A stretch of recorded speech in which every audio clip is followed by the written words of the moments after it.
السلام علیکم ورحمۃ اللہ وبرکاتہ۔ ناظرین، یہ ہے اردو بازار کراچی کا مشہور اور معروف اردو بازار، جہاں چاروں طرف دینی کتابوں، کاپیوں اور دیگر کتابوں کی دکانیں ہیں۔ پانی تو کتابوں کی دشمن ہے، اس لیے ہر دکاندار نے اپنے آپ کے تحت انتظامات کیے ہوتے ہیں اور اپنی دکان کی فرنٹ پر ایک چھوٹی سی دیوار لگا کر پانی سے بچنے کی کوشش کرتے ہیں۔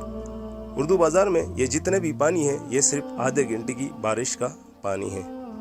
آدھے گھنٹے کی بارش نے تقریباً پورے کے پورے اردو بازار کو گھٹنوں تک ڈبویا ہوا ہے۔ مسئلہ یہ ہے کہ آدھے سے زیادہ اردو بازار نالوں پر مبنی ہے، اس لیے جب بھی بارش ہوتی ہے تو سب سے پہلے نالے بند ہو جاتی ہے اور نالوں کا پانی بھی سڑکوں پر آ جاتا ہے۔ اردو بازار جتنا پرانا مارکیٹ ہے اتنی ہی لاوارث ہے، کیونکہ یہاں ہر سال بارش ہوتی ہے اور دکانداروں کا نقصان ہوتا ہے اور پھر اس کا ازالہ کرنے والا بھی نہیں ہوتا۔ اور عجب یہ ہے کہ بارش رک جانے کے بعد اردو بازار کیچڑ میں ڈوب جاتا ہے اور پھر ہفتوں تک کاروبار نہیں ہوتا۔